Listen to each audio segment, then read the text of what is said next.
And so I'm going to go through a few of those passages. I was trying to do that last week and realized I had left out a slide, so that's where I was confused on where to find it. But it isn't too far from where we are.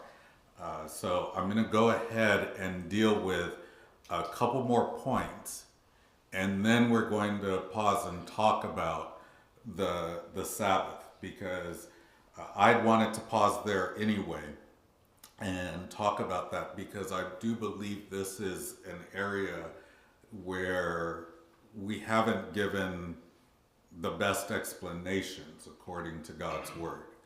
And so I want us to contemplate what the Bible actually says about this and what is actually going on, rather than just waving it away. And you'll see what I mean as we get into that discussion. So, but given the conversation last week, there may be a little bit more interest in this than I thought, and that will be good. And if so, we'll stay right here rather than trying to push forward from a schedule standpoint. Not to just belabor it, but just as long as there's some discussion points, we can stay right there. So, to that end, I want to pick up with the discourse on his divinity. We talked about that a little bit last week as well, and kept going from it. But I want to go back to that and address, and quickly, I just want to quickly read through it. It is about 30 verses, but bear with me. It's just hard to discuss this without actually contemplating what the scriptures actually have to say about it. And so after this man was healed, the issue that they have was this being done on the Sabbath day. And so in verse number 16 of John chapter 5, verse number 16 of John chapter 5, just to set the context, and therefore did the Jews persecute Jesus and sought to slay him, because he had done these things on the Sabbath day. So this is their issue. This man has been healed, and their issue is that he did it on the Sabbath day. And Jesus goes on in verse 17, he addresses this. But Jesus answered them, "My Father worketh hitherto, and I work." Therefore the Jews sought the more to kill him. Now, there's irony there. They want to kill him more. They even more earnestly want to kill him because of what he says. Brother Tharp. And this verse might apply to our talk on the Sabbath, but do we think that God was tired after 6 days and that he really needed to rest? I think there's a different purpose for that, and Jesus is saying, he's still working. I'm still working. You guys are using it wrong. Yes, and that's the, that is part of it. What we need to dig into is how was it wrong? And that's where we need to challenge our own understanding, just like Jesus challenged their understanding of the Sabbath. And so we're definitely going to come back to that idea, but definitely, God wasn't tired and therefore rested, and so Jesus is addressing this.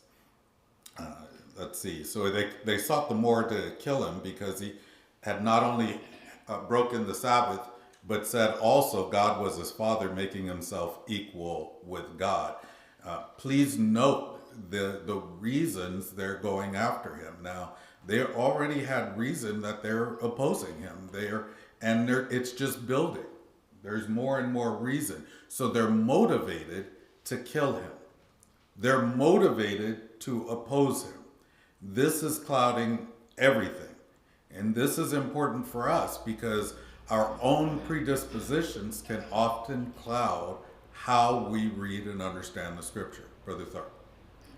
I believe that doing things on the Sabbath was their excuse to go after him.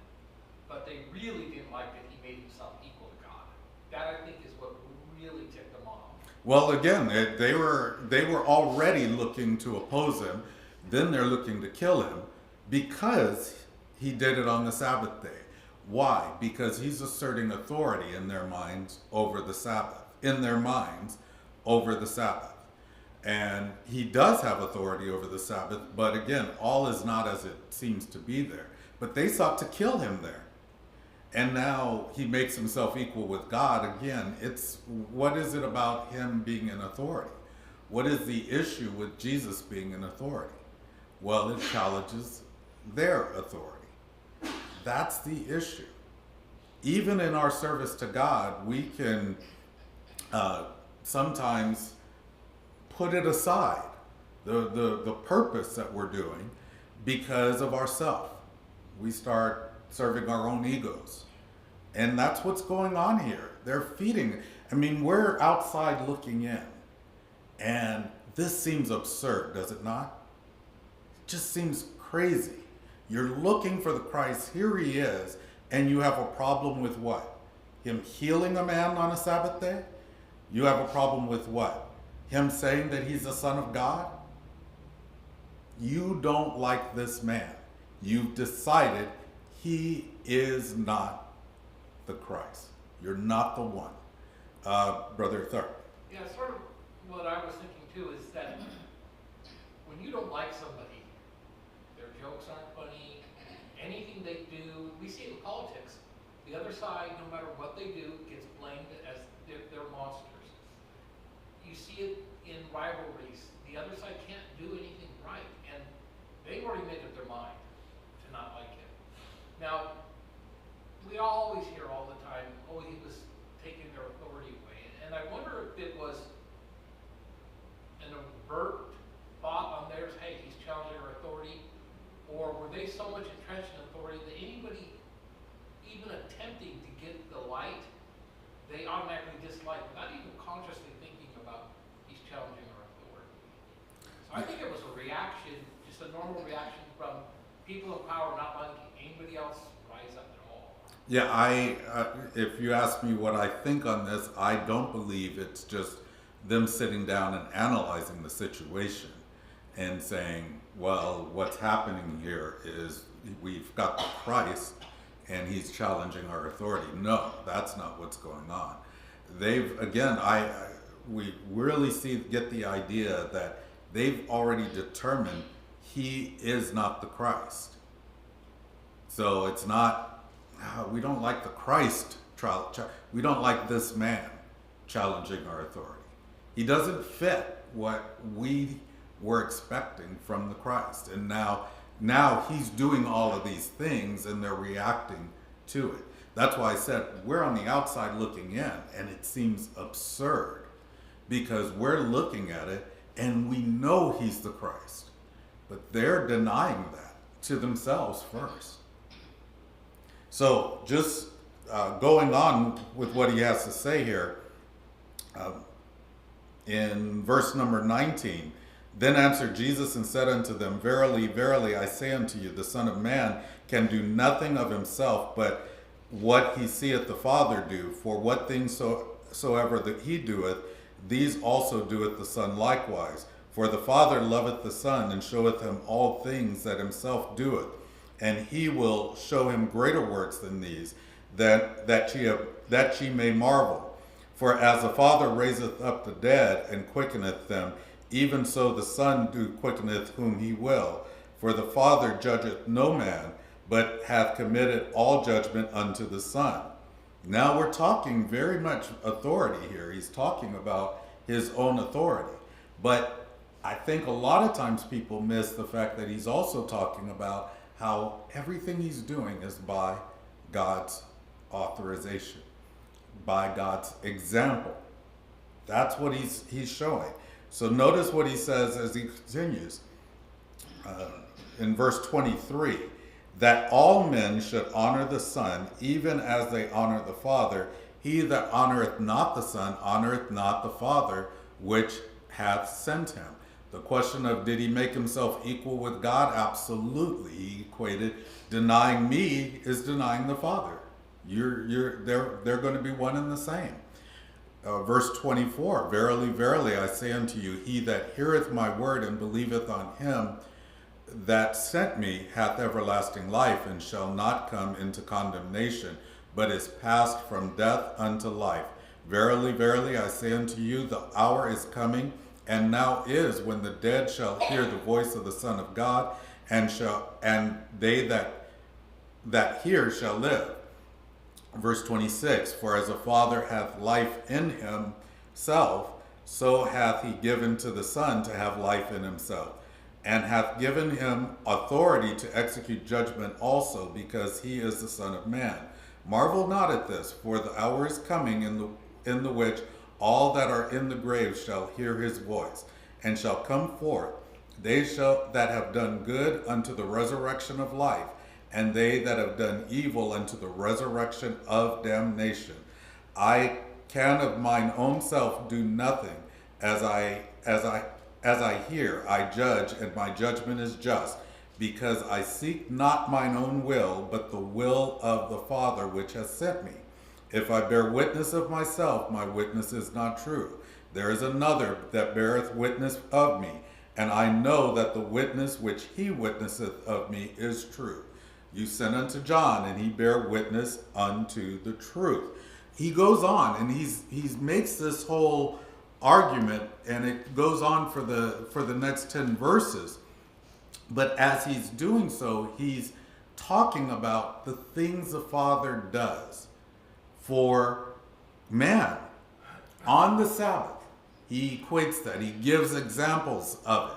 He tells us, look, this is the example that I'm doing, and what I'm doing is by the authority of God, not just to say, look, I've disregarded the law, but rather I'm doing it in accordance to that. Keep that in mind. I want to bring up these next couple of points. He goes into his discourse on the Sabbath, and that was supposed to be the next point, and that is Matthew chapter 12,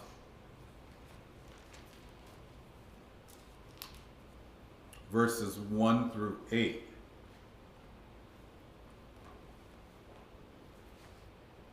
Also, we see Mark 2, 23 through 28, Luke 6, 1 through 5. But Matthew chapter 12, verses 1 through 8. At that time, Jesus went on the Sabbath day through the corn, and his disciples were hungered, and began to pluck the ears of corn and to eat. But when the Pharisees saw it, they said unto him, Behold, thy disciples do that which is not lawful to do upon the Sabbath day. But he said unto them, Have ye not read what David did when he was a hungered, and when they that were with him, how he entered into the house of God, and did eat the showbread, which was not lawful for him to eat, neither for them which were with him, but only for the priests? Or have ye not read in the law how that on the Sabbath days, the priest in the temple profane the Sabbath, and are blameless? But I say unto you, that in this place is one greater than the temple. If ye had known what this meaneth, I will have mercy, and not sacrifice. Excuse me. If ye had known what this meaneth, I will have mercy and not sacrifice, ye would not have condemned the guiltless. For the Son of Man is Lord even of the Sabbath day. So he makes this statement to them, and a lot of times what we do is we conclude that Jesus is saying, look, I'm excluded from the Sabbath day. Let's start there. Is that what Jesus is saying? Brother Tharp. Well, you're right. That's mostly what we end up when we read this. But that doesn't explain the examples he gives. Right. But he says, I'm greater than the temple. And so, in reality, although I don't think that's the point, I think he is. But he must live according to the law. Yes, but I think he is exempt from the Sabbath being the Son of God. but that's not his justification. That is not what he's saying here, and that's not what he does. And that's what's important for us to understand. A lot of times we just exclude what he does here. And we say, but Jesus had to live a perfect life. He's a Jewish man. He's under the law. He must live according to the law. And we say he lived a sin-free life. That's what we say. And so this gives us some discomfort. And so we wave this away by saying that's what he's saying here. But let's please look at what he's actually saying, Brother Tharp. And that doesn't, if we read it back to the beginning of this, they're accusing his followers of breaking the Sabbath. Him being exempt doesn't explain that. So if that's what we take out of this, we're taking the wrong point. Absolutely. It doesn't excuse David, it doesn't excuse the priest, it doesn't excuse his men. And yet this is his answer. So there's a reason in here. Yes. So we've got a lot of things going on where he's being accused and confronted on the Sabbath day. Why are they accusing him in regards to his men? They're looking for something on him. And look, you're looking the other way while your followers are doing this. Don't think people aren't saying that about us. When we do wrong, they point the finger at God. See, God, your followers are disobedient to you. That's what's going on here. So let's talk about the Sabbath. So to talk about this, we have to talk about what the Bible actually says was prohibited on the Sabbath day. Let's see. My notes for this. Yes, okay. So I don't want to go too slowly on this, but there's a lot I'm going to cover, so I'm going to cover it kind of quickly. We can pause anywhere we want to pause at this point. But let's talk first about what the Bible actually says about the Sabbath day. So, what was prohibited? Working. So, any general labor. Exodus 20, verse 10. But the seventh day is the Sabbath day of the Lord thy God. In it thou shalt not do any work. Now, this is important of what he's talking about. You will not do work. Okay? Now, what do we consider work? What does God consider work? Now, let's look at God creating the heavens and the earth. What he does is he gives us a pattern. He gives us a pattern for us to follow. As Brother Tharp already pointed out, we can just conclude, rather, that God is too tired and therefore he must rest. That's not the connotation there. That's not the context of it.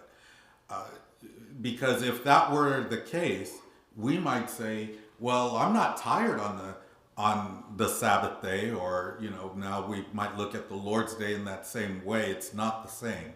But someone might have said under the law, I'm not tired on the Sabbath day, therefore I don't need to rest. God may have been tired, he needed to rest. That's not the context of that. God gives us a pattern to follow. So we're going to set aside the Sabbath day under the law and keep it holy. That's the pattern that's going to be followed. Brother Tharp. Yeah, I don't think we understand what the actual purpose of the Sabbath is, and that's probably the best place to start. No, well, we're going to get there. Okay.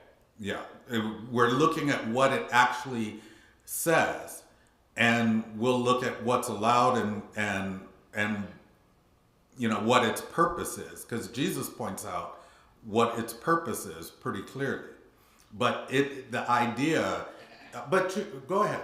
Let's go ahead and talk about No, I just think that's often we do not know that. We just think it's a day of rest, and I think we have a misconception of what it is. Absolutely. And I think it's more about a day of holiness.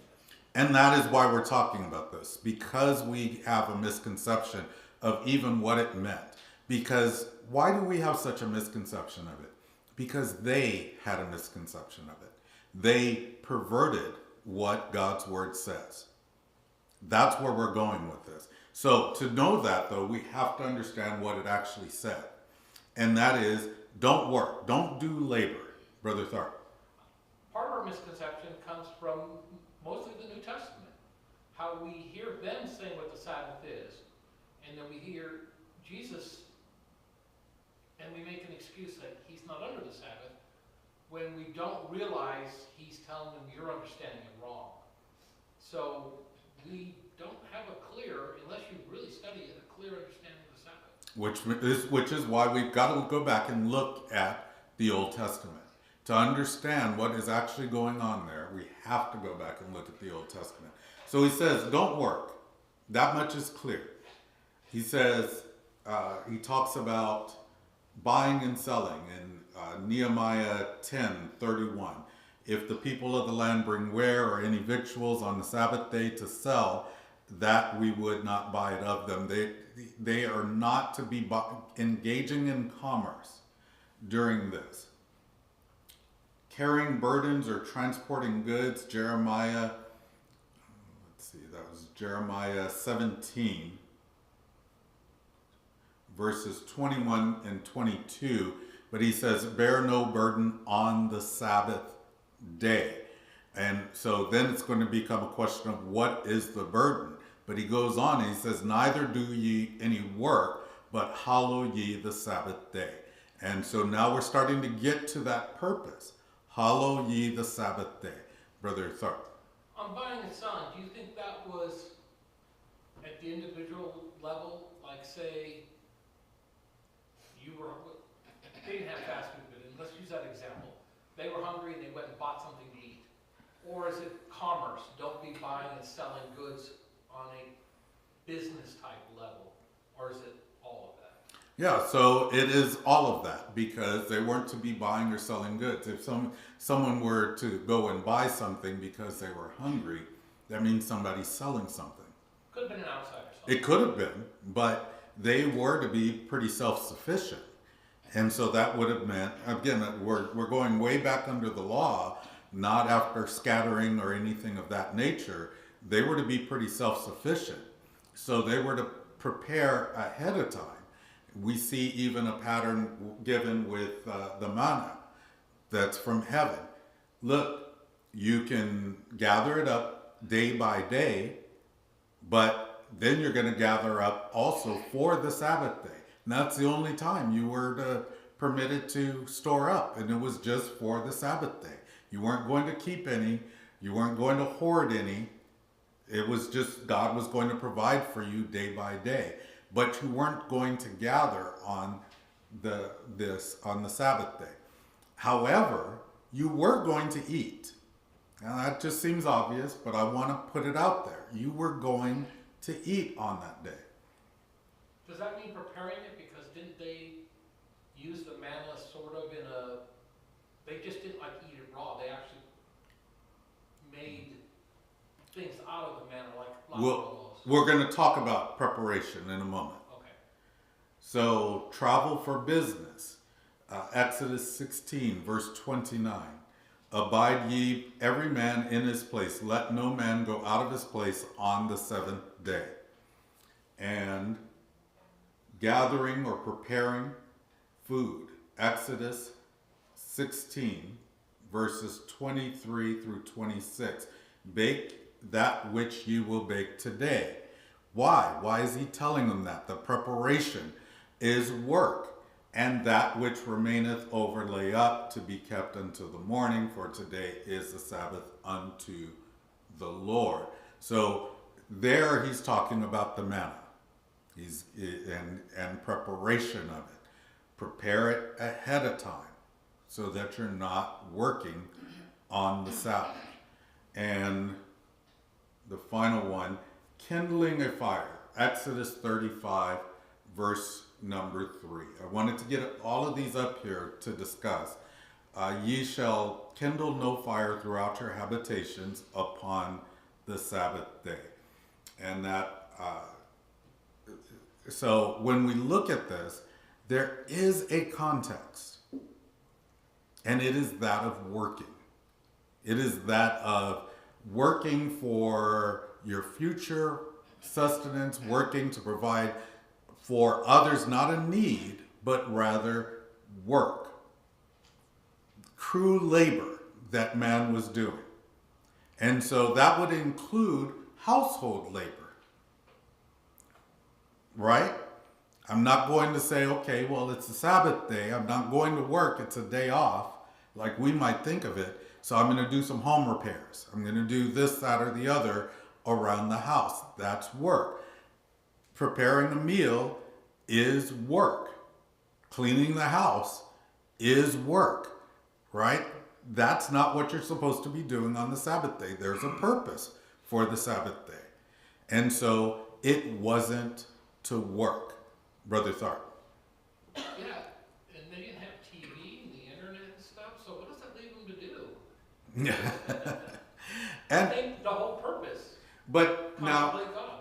now there's a lot, and I agree with this assessment. Did you have a comment? Oh, I thought you had a comment. Yeah. Oh, okay. Question, preparing food. I mean, what does that mean? You can't, mix things and cut things up. What if you go into the kitchen and you grab the loaf and you cut a piece of bread? Does that work? That's a good question. That's a good question. And see, I would assert that's not what's being said here. That's where they took it. So let's come back to that, because I don't want to just throw that out there. Let's come back to that. But where I'm going with this is even talking about all of these things are in the context of I'm laboring for some other purpose, not my basic need or nor someone else's basic needs, because that's something that Christ is later going to address. The actual providing for somebody who is in need is something different. He's talking about, look, I do my normal labor for my household, for myself, for my future, for various reasons. Those labors, there's 6 days to do them in. On the seventh day, don't do those things. That's what he's telling them. And that's the common theme here. So there's something I do want to get to, Brother Tharp. I want to talk about kindling fire because I find that an interesting one. So let me talk about it first, because that is where that's the one I was going to start with. So kindling a fire, there are many, even at the time, that would state that had nothing to do with cooking. That had to do with cooking, rather, and had nothing to do with whether or not a fire was tended to for warmth or for light. That's how people have taken it. But that's not what's being talked about here. Again, it's in the context of everything. And so God doesn't state for this purpose, not for this purpose. He starts with the greater purpose, which is worship. And what you are not to do is use that as a day of work. That's what he's talking about there. And so all of these things, when you put the common connective thread in there, is not saying, look, I can't leave my house. I can't travel from one room to another when he says no travel. Stay where you were. No, he's not talking. He's talking about, again, for a labor context, a work context. And so the same reading would go with the fire. Kindling a fire for what? For a furnace, for labor, for baking. He says don't bake. Now let's go back to the question about preparing a meal. He says don't bake. He's not saying, look, you can't do something basic in handling your food. But you're not going to prepare, you're not going to cook, you're not going to labor in it. And I want us to see that. I've got a couple more slides to help address that, Brother Tharp. And this takes us back to the New Testament, my observation. And that I've always had a problem with them being upset at Jesus' followers for picking and eating. They weren't harvesting. I mean, it's obvious they weren't harvesting. They were hungry, pick and eat it. You really have to be somehow see that as being wrong. And again, good. You're jumping ahead for me, but that's fine. That's exactly the point. But we only can understand that not when we just listen to what they say about the Sabbath. And Jesus doesn't address all of this. We have the scripture. We have to go back and look at it. And that's kind of my point here, is let's look at what the Bible actually says and then look at what happened. And it doesn't seem to fit. You're already seeing that doesn't seem to fit. But that's the assertion that they're making. So here's what was prohibited. What was permitted? Worship. He says, look, make it a holy convocation. Worship was permitted. Leviticus 23 verse 3, 6 days shall work be done, but the seventh day is the Sabbath of rest, a holy convocation. This is a time for a holy gathering. Now, anyone that's had anyone gather knows there's work involved in that. Right? There's always work involved with a gathering. I don't care how light the gathering and how casual the gathering is. There's something that's being done just in the idea of gathering. Brother Tharp. You know, that next thing going on at your house, I'm not going to be able to make it because I have to work. And I think that's what God realized we're going to do. Exactly. If we could come up with a reason to work and not worship Him, we would do it. And He gives us a pattern for our good. Again, you're jumping ahead, but that's fine. He gives us a pattern for our good. We took it and acted like we're doing something for Him. We're doing something for God by doing this. No, this is for our own good. So this is permitted. Worship is permitted. Temple service. Now this one is real important because Jesus points back to this. Temple service by the priests. Were they breaking the Sabbath? Absolutely not. Was it work? Yeah. How do you offer a sacrifice without work? Have you ever read what's involved in offering the sacrifice? It's a lot of labor there, Brother Tharp. Not only that, but if you read what the temple servants did, they're tending wood, they're moving wood around, they're filling oil, they have so many tools, they're guard duty. There is a lot of hard work in the temple service. And no one ever accused them of breaking the Sabbath because that is what it's for. So doing something good in the name of God, proper, that God actually wants. Now, so don't confuse this. Well, I'm going to do what I want to do and say it's in the name of God. Here's what God commands you to do. You're doing that on the Sabbath day. That's not prohibited. That is not prohibited. The priests were not prohibited from tending to matters on the Sabbath day. And this is one that Jesus points to. Mercy and emergency needs. Now this one, Deuteronomy 22, verse number 4, talks about helping a fallen animal. It's not talking about the Sabbath day there. But Jesus points back to it. Let's see.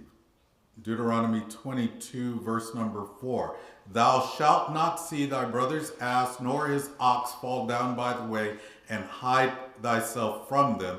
Thou shalt surely help him to lift them up again. In verses 11 and 12 of Matthew chapter 12, he says, And he saith unto them, What man shall there be among you that shall have one sheep, and if it fall into a pit on the Sabbath day, will he not lay hold on it and lift it out? How much then is a man better than a sheep? Wherefore it is lawful to do well on the Sabbath day. So he's talking now about how even on the Sabbath day, you can do good for your fellow man. You can do, that was never the context of it. So Jesus points back and lets them know, you've got a wrong understanding of the Sabbath. And we have carried on that wrong understanding because we stay in the New Testament and we see what the Pharisees accuse him of, and we don't go back to the Old Testament to see what it actually says. Brother Tharp. I always wondered how they equated healing somebody on the Sabbath as work and wrong in the first place. I thought they are, again, applying it incorrectly. I've always thought that one, healing. How can healing somebody be wrong? You know? Yeah, well, let's take a look at that. Let's take a look at what they added. And this is going to be small text. I didn't know how small it's going to be up here. But this is from the Mishnah, one of the writings. Now, this is not Bible, but they treated this as Bible. This is what the Jewish leaders are pointing to. Rather than pointing to anything in the scripture that's being violated, these are their laws. So what's prohibited? And they said sewing. How small is that? Pretty small. Okay, well, it's to make a point. They added sowing, plowing, reaping, binding sheaves, threshing, winnowing, selecting or separating good from bad. So just even making choices, grinding, sifting, kneading, baking, shearing wool, washing wool. And these are specified here. Beating wool, dyeing wool, spinning, weaving, making 2 loops, weaving 2 threads, separating 2 threads. Notice now how specific we are to say, okay, look, anything above this is considered work. We're really specifying, but God's word doesn't do this. Tying, untying, sewing, tearing, trapping animals, slaughtering, skinning, tanning, scraping hide, marking hide, cutting hide, writing 2 or more letters. That's erasing to write 2 letters. Building, demolishing, kindling a fire, extinguishing a fire, carrying from one domain to another, striking the final blow or completing a job. This is the list. These are the 39 elements that they will point to that you can't do. Now, some of these would be obviously work, but some, look, if I tie my shoe, am I working? Do I consider, job well done? Maybe if I was a child, but no. And God doesn't specify this. This is an addition. No tying. You can't even make 2 loops. That's what they're saying. Now, this is how far they took it. Notice this. Dion, can we go back to that list? Yes, we can, but let me continue on because these also are added. Talking about carrying objects. God talks about carrying a load, transporting. And they're saying now carrying objects. This is important because the man that was healed, Jesus said, take up your bed and go. Healing and medicine, they said, is prohibited on the Sabbath day. Distance restrictions, they are the ones who added what the restriction is. There's a concept that God gives, a principle he gives under the law.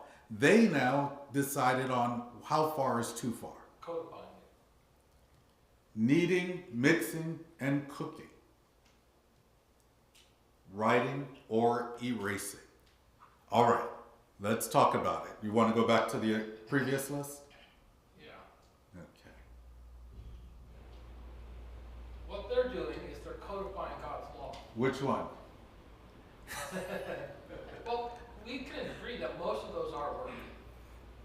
Many of them are work. Yeah, I didn't counterbalance it, but Exactly, but many of them are work. and many of them are covered under what God actually said. Yes. And this is what the Pharisees did. The Pharisees assumed that we couldn't understand God's law, and they wrote it out to a greater extent, not just the Pharisees, but all the Jews. And therefore, now when you break one of those things, you're breaking the law, but you're breaking your understanding of God's law, not maybe God's law, like you said. Extinguishing a fire, does that work? Tying your shoes. Doing some of these things can be not work. They can be just things that happen. Codifying the distance. How did they come up with that distance? It was from the center of their camp to the farthest when they used to camp. And they made this measurement. Okay, you can't travel farther than that because that's what the longest distance at the time would have been. Now, this is coming to a class that we're going to have. We've done that. You can't dance. You can't play cards. You can't do this. You can't watch TV. You can't do this. We've done this. All right, we're going to pick it up there because I realized it's Is it time. We're going to pick it up there, and that's okay. We're almost done, but I do want to discuss how this applies specifically to Jesus' situation, but I will pick it up with that comment next week. Are we allowed to breathe? Thank you for your attention.